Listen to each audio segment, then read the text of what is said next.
du monde rural.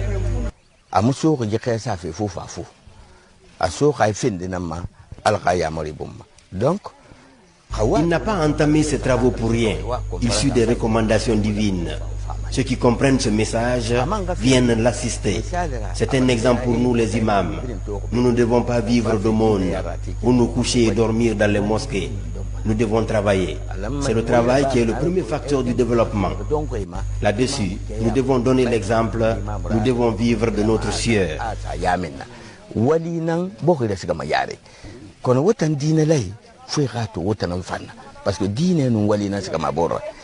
Depuis plus d'une décennie, le Ridu de Fria contribue à lutter contre la pauvreté en milieu rural par l'encadrement des femmes dans le maraîchage.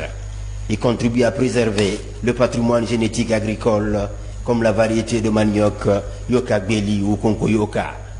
Des variétés productives en voie de disparition, multipliées et distribuées gratuitement aux autres paysans.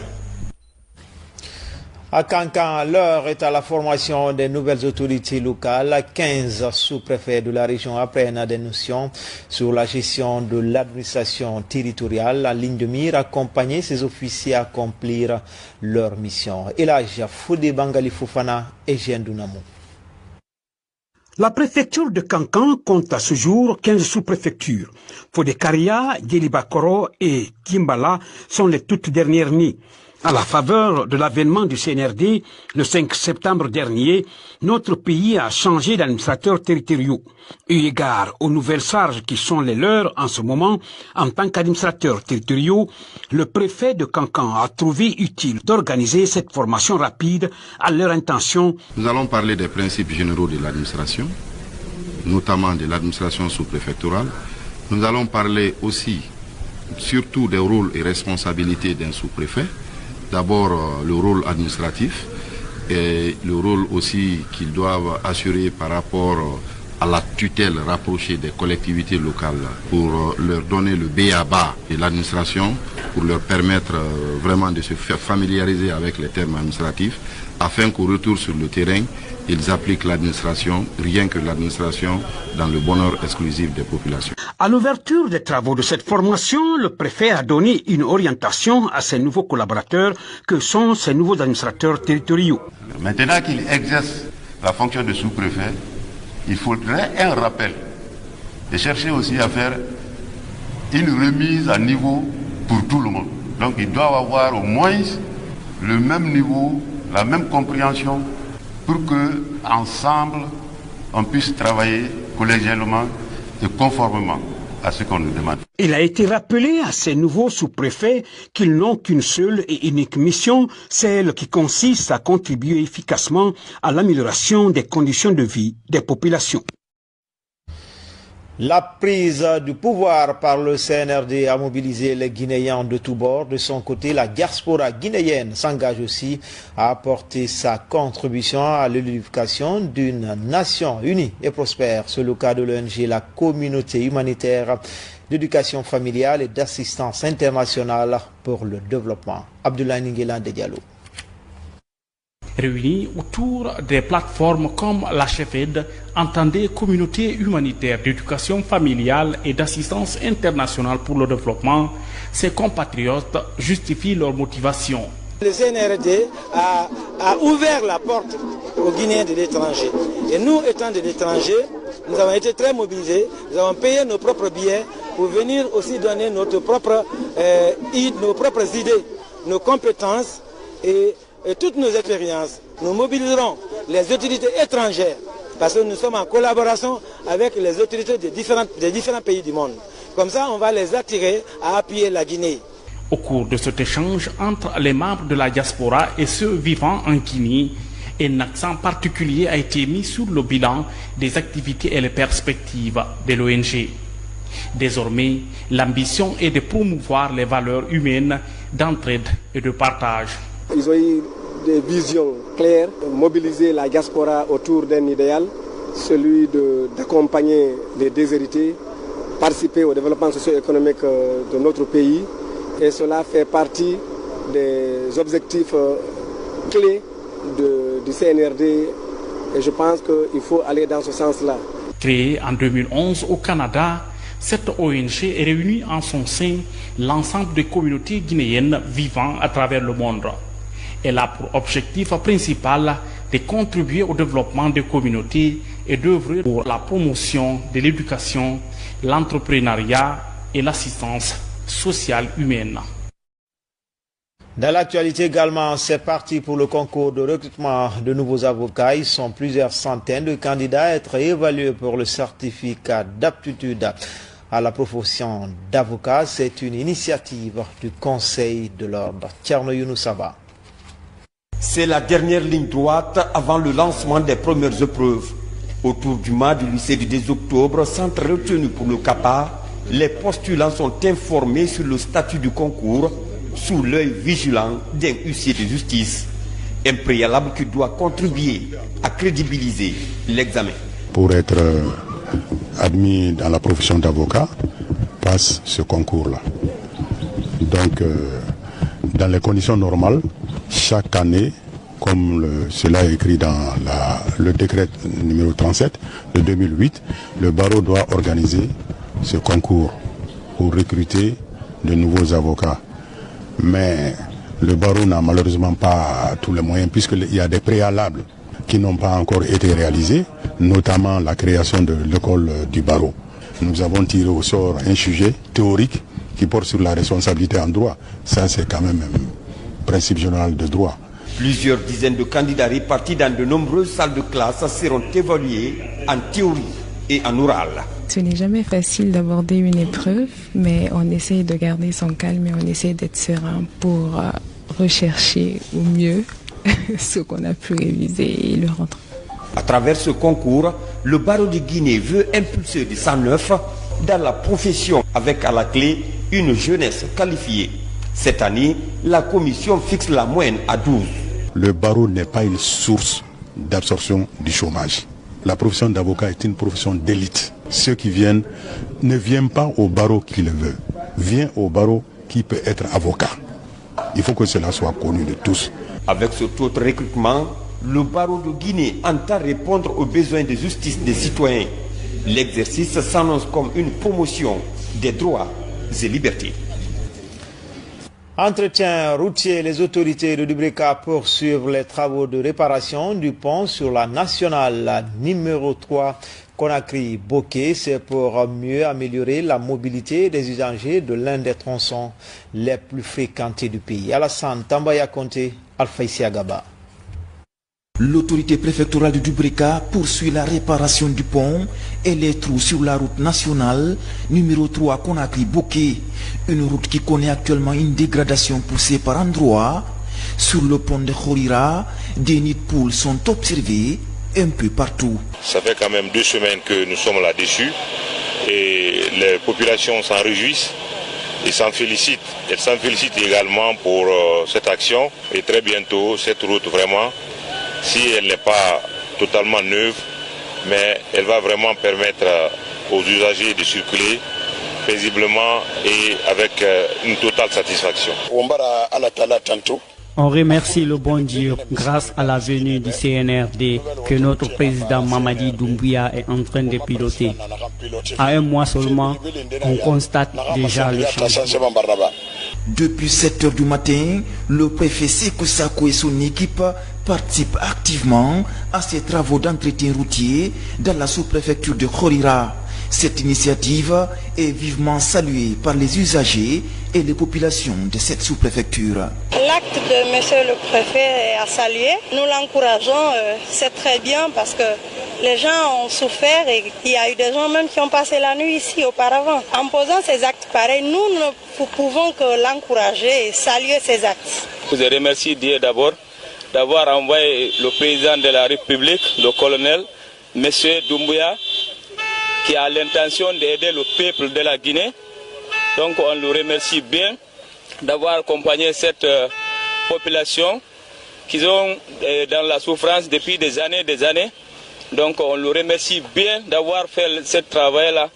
J'ai pris le bon Dieu de nous accompagner pour accomplir sa mission. Les nouvelles autorités préfectorales de Dubrika comptent poursuivre ces travaux dans d'autres endroits critiques de la route Dubrika-Boké.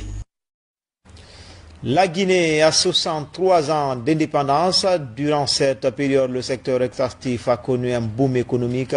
Depuis le temps colonial, la production minière se diversifie au fil des années. Retour sur 63 ans d'histoire minière. C'est le reportage grand format de cette édition. Il est réalisé par Valérie Talimane.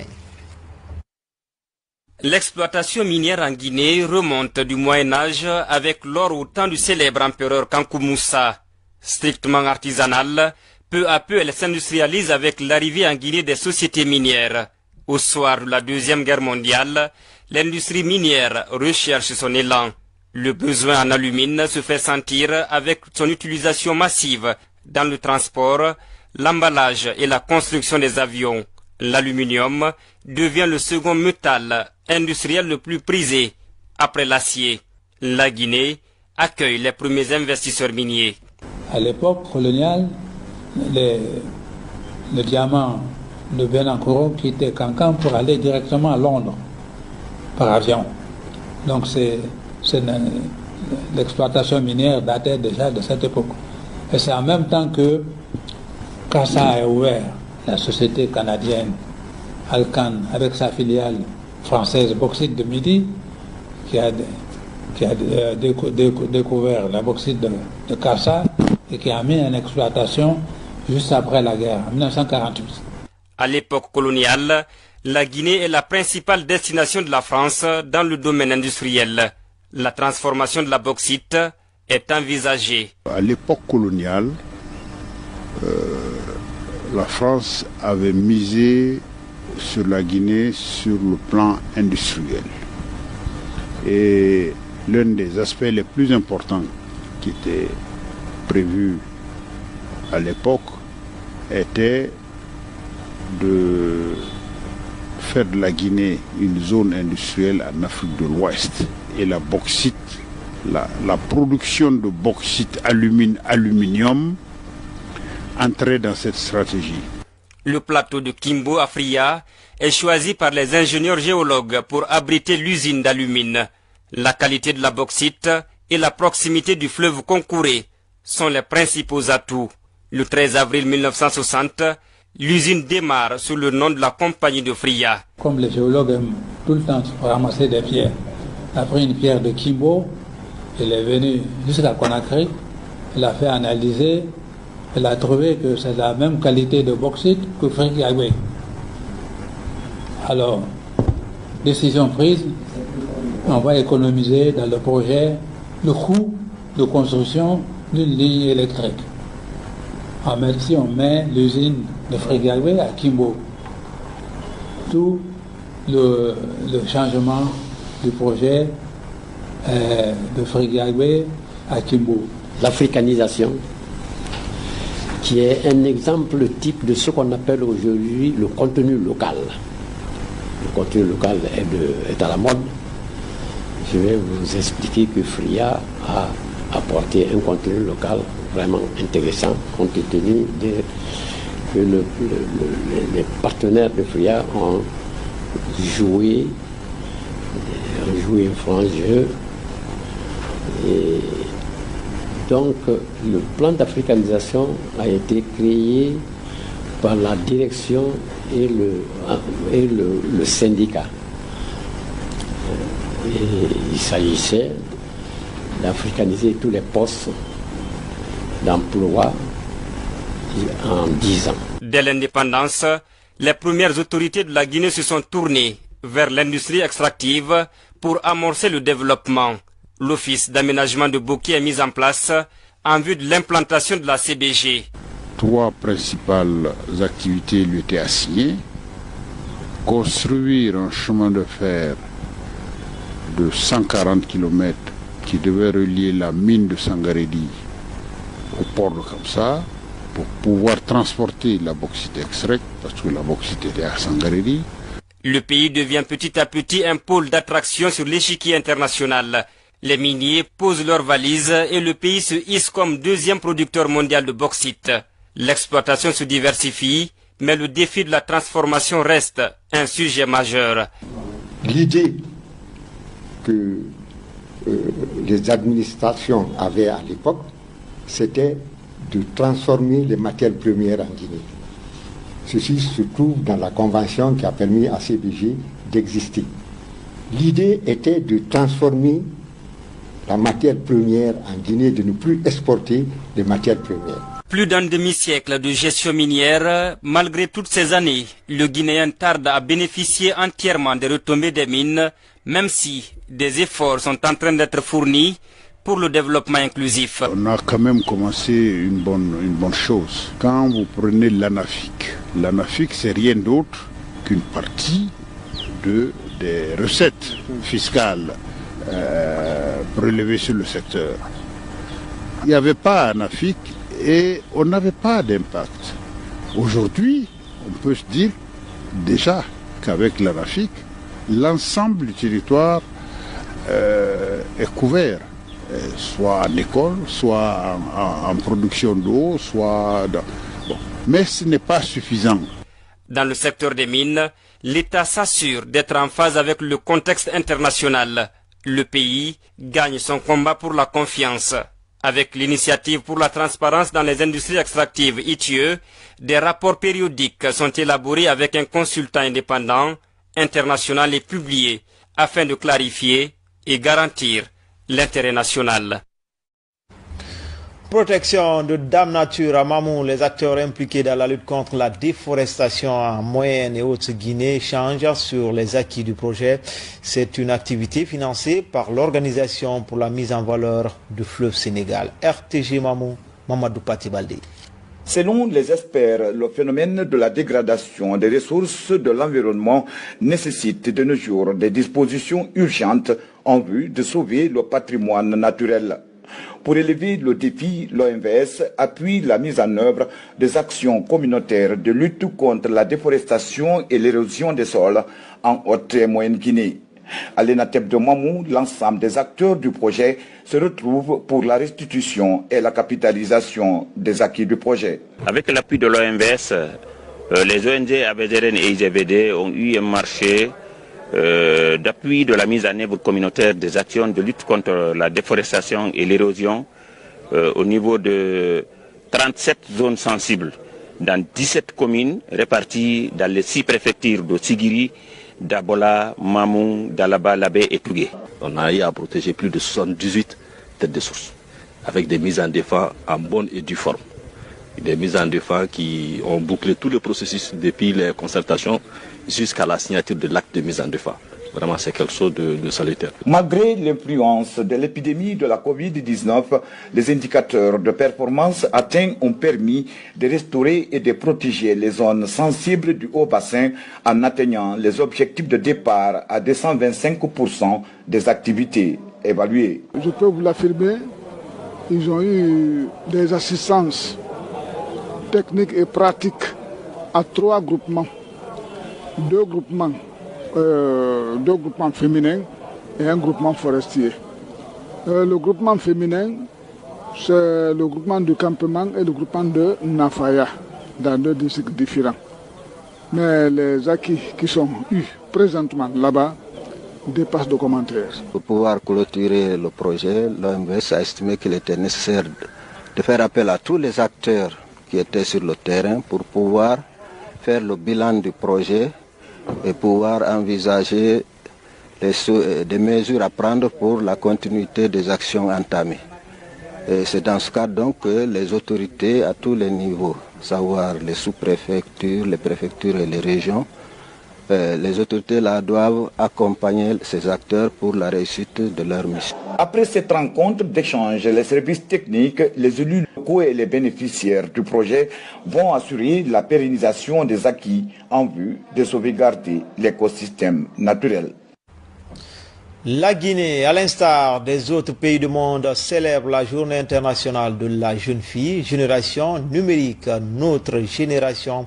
Et le thème retenu cette année, une manière d'assurer l'autonomisation des jeunes filles à travers les technologies de l'information et de la communication. À propos, voici un extrait de la déclaration de la chef de cabinet du ministère des Droits et de l'autonomisation des femmes. Ramatoulaye Kamara est au micro de notre reporter Mohamed De Camara. Il s'agira au cours de cette journée internationale d'attirer l'attention collective sur le respect des droits fondamentaux des filles et de promouvoir leur potentiel en vue de leur offrir un lendemain meilleur. Le thème retenu par les Nations Unies pour cette année est la génération numérique, notre génération. Conformément à cette thématique, notre pays se joint aux autres États pour créer des conditions favorables à l'accès des filles aux technologies de l'information et de la communication en vue d'une meilleure acquisition des compétences dans la perspective d'embrasser des carrières susceptibles de leur offrir des horizons d'emploi.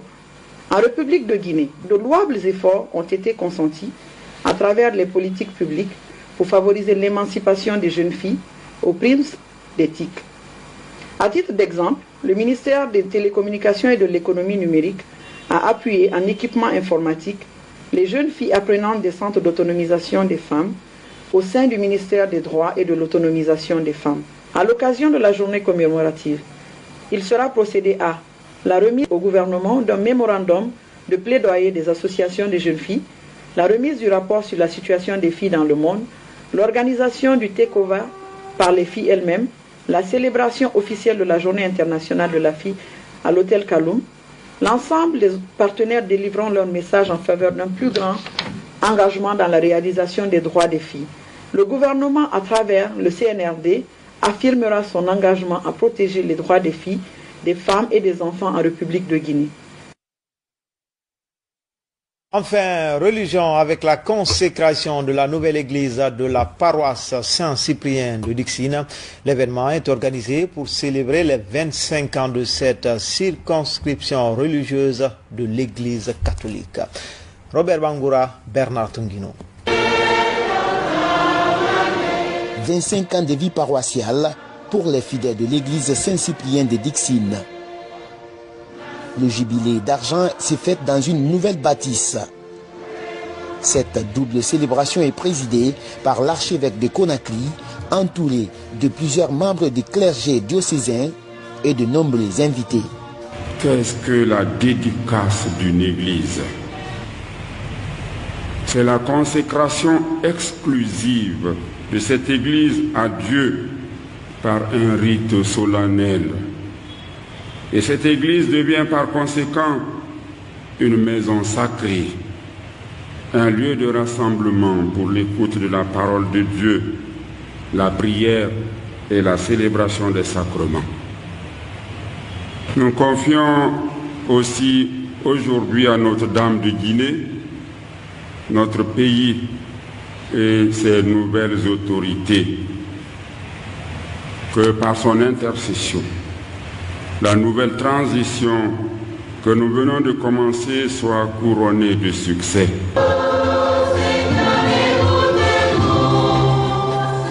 La messe est marquée par le rite de la consécration. Les saints et saintes de l'église sont invoqués pour consacrer le nouvel autel comme sanctuaire de l'Eucharistie. Je suis très enthousiaste de voir notre paroisse qui a longtemps été en construction et aujourd'hui en finalité. Elle est consacrée. Donc, mon intention de prière aujourd'hui n'est autre que voir la Guinée unie à travers la prière de tous les fils et filles de ce pays, de voir notre pays briller comme brille aujourd'hui notre église Saint-Cyprien de Dixine. C'est une grâce pour nous, paroissiens de Saint-Cyprien. Nous qui voyons aujourd'hui notre église consacrée, nous qui voyons aujourd'hui notre église célébrer son jubilé d'argent, c'est une joie. À ceux-là avec lesquels nous avons commencé les quêtes spéciales surtout pour la construction de notre église qui ne sont plus parmi nous. Nos pensées vont à eux et qui savent déjà que nous continuons l'œuvre qu'on a commencée ensemble. De sa création en 1996 à nos jours, 15 curés se sont succédés à la tête de la paroisse Saint-Cyprien de Dixine. Une paroisse qui compte aujourd'hui 5 communautés chrétiennes de base avec un effectif total de plus de 1500 fidèles. C'était tout pour Guinée Info Première. Tout le plaisir a été pour moi de vous servir à 17h pour une nouvelle page d'information. À tout à l'heure.